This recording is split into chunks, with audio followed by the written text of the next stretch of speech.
Hello বাচ্চারা, প্রথমে কী আছে? এক নম্বর অঙ্কে আছে 2 into a to the power -2 into b to the power 1 b to b whole to the power 0। এটা সম্পূর্ণ জিনিসের উপরে জিরো আছে। পূর্ণ জিনিসের পাওয়ার 0 হলে আমরা একবারে ডাইরেক্ট লিখতে পারি, তার মান হচ্ছে 1। এটাকে আমরা ভেঙে ভেঙে করতে পারি। দেখো যে 0 পাওয়ার, আবার আমরা জানি কি যে কোনো জিনিসের উপর পাওয়ার থাকলে পাওয়ারে গুণ হয়। তাহলে এখানে 2 এর পাওয়ার 1, এ টু দি পাওয়ার -2, এর পাওয়ার হচ্ছে -2, বি এর পাওয়ার হচ্ছে 1, তাহলে বাইরে পাওয়ার 0। তাহলে 2 এর পাওয়ার 1-এর সাথে 0 গুণ করলে 0, 1 ইন্টু 0 0।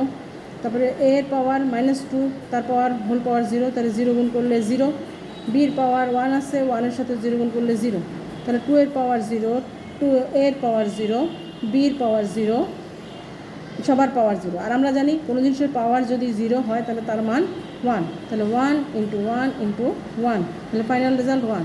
এটা এভাবেও করা যায় আর একবারে এভাবেও করে দেওয়া যায়। ঠিক আছে? আচ্ছা, এবার 2 নম্বরে কি আছে?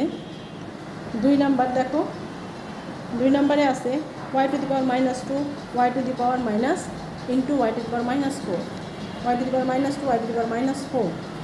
তাহলে আমরা লিখতে পারি, আমরা জানি একই জিনিসের পাওয়ার থাকলে পাওয়ারে যোগ হয়, কিন্তু এখানে আমাদের দুইটা পাওয়ারই মাইনাস পাওয়ার। তাহলে মাইনাস পাওয়ার যোগ হতে হলে যোগ হয়ে যাবে। ইচ্ছে করলে আমরা একবারও যোগ করতে পারি, কিন্তু যোগের সিস্টেমে যোগ করতে হবে। এখানে আমাকে লিখতে হবে -2 plus y to the power -2 plus -4, তো -2 আর এখানে প্লাসে মাইনাসে -4, প্লাস বাইরে প্লাস, ভিতরে মাইনাস, প্লাসে মাইনাসে গুণ হয় -4, -2 -4 যোগ করলে হয় -6। আর আমরা জানি উপরে কোনো কিছুর উপরে মাইনাস পাওয়ার থাকলে সেটা নিচে পাওয়ারটা নিচে চলে আসে, 1/, হয়ে নিচে চলে আসে। এটা রেজাল্ট হবে 1/y two the power 6, 1/y two the পাওয়ার 6। এই মতো অন্যভাবেও করা যায়। এখানে কয়েকটা জিনিস শেখানো হচ্ছে। এটা হচ্ছে একই জিনিসের পাওয়ারে, যেখানে দেখো এখানে কি করা হচ্ছে, একই জিনিসের পাওয়ারে যোগ করা হয়েছে। মাইনাস পাওয়ার যোগ করার কারণে এখানে ব্র্যাকেট দেওয়া লাগছে। ঠিক আছে, এখানে ব্র্যাকেট দেওয়া লাগছে। দুইটা মাইনাস পাওয়ার যোগে -6 হয়েছে। তারপরে কোনো কিছু উপরে মাইনাস পাওয়ার থাকলে সেটা 1/, হয়ে নিচে চলে লিখতে হয়, যেমন 1/y টু দি পাওয়ার 6। এটাই অ্যান্সার। ঠিক আছে, বুঝতে পেরেছো? 2 নম্বর। এবার 3 নম্বরে আসো। এগুলো সোজা, এই যে এটাও সহজ, এটাও পাওয়ার উপরে পাওয়ারের গুণ। A to the power -5 whole to the power কী আছে?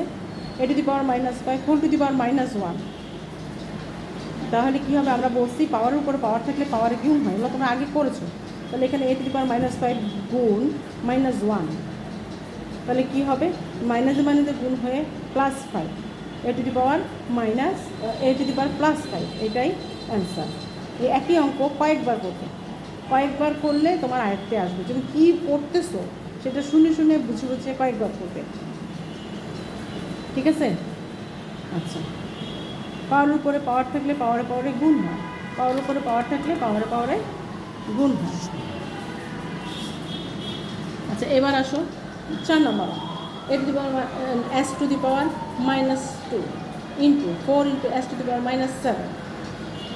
এখানে 4 হচ্ছে সংখ্যা আর s হচ্ছে একই জাতীয় জিনিস। আমরা জানি একই জাতীয় জিনিসের পাওয়ারের যোগ বিয়োগ হয়, তাই না?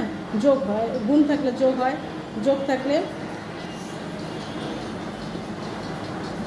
গুণ থাকলে যোগ হয়। তাহলে এখানে কি আছে? দুইটা পাওয়ারই মাইনাস পাওয়ার। তাহলে দুইটা পাওয়ারে যদি মাইনাস পাওয়ার হয় তাহলে কী হবে? মাইনাস যোগ হয়। ঠিক আছে, তাহলে এখানে আমি লিখবো 4 into s to the power -2 আর এখানে s টু দি পাওয়ার -7, তাহলে s টু দি পাওয়ার হবে -9।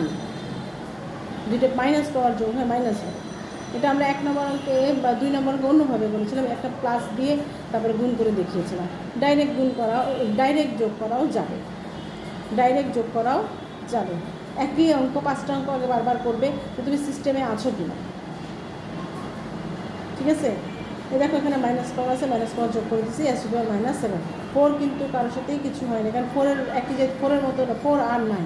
4 আর থাকলে তার পাওয়ারে যোগ হতো, বা তার ভাগ থাকলে তার পাওয়ার বিয়োগ হতো। তোমরা তো জানো গুণের সময় পাওয়ার যোগ হয়, ভাগের সময় পাওয়ার বিয়োগ হয়। ঠিক আছে, 5 নম্বর।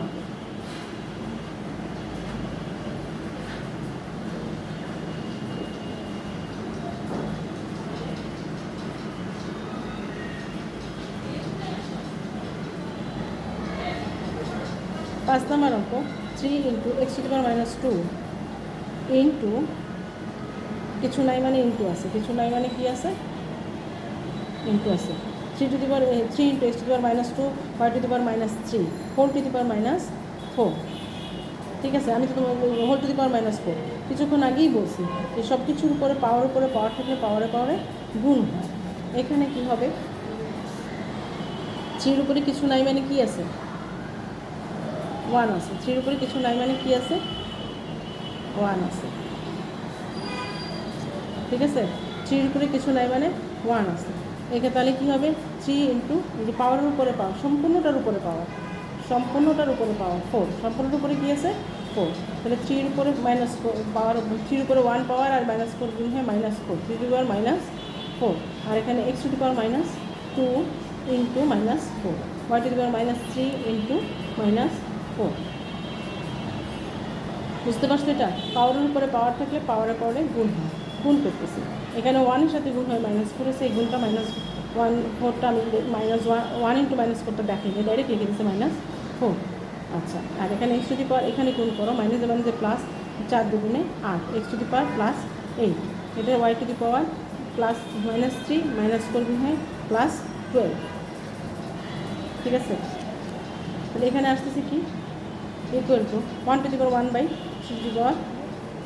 এখন কি এই আমি কোনো জিনিসের পাওয়ার যদি মাইনাস থাকে তাকে 1/, করে নিচে পাওয়ার লেখা হয়। এই যেখানে 3 টু দি পাওয়ার মাইনাস 4 তাকে আমরা লিখবো 1/3 টু দি পাওয়ার 4। আর এখানে বাকিগুলো সব প্লাস পাওয়ার, সেজন্য তাদের কোনো পরিবর্তন করার প্রয়োজন নাই। ঠিক আছে, x to the power 8 y to the power 12। তাহলে উপরে হবে এক্স টু দি পাওয়ার 8 আর ওয়াই টু দি পাওয়ার 12, আর নিচে হবে 3 into 3 into 3, 3 to the power 4 মানে হিসাব করে আমরা জানি 3 টু দি পাওয়ার 4 সমান হচ্ছে 3 ইন্টু 3 ইন্টু 3। তোমরা এটা বের করতে শিখেছো, 3টা 3-এর গুণ করলে হবে 81। এটাই হবে অ্যান্সার। ঠিক আছে, বুঝতে পেরেছো তোমরা? আচ্ছা, আজকে এই পর্যন্তই থাক, পরের ক্লাসে পরের 5টা দেখিয়ে দেবো। ঠিক আছে।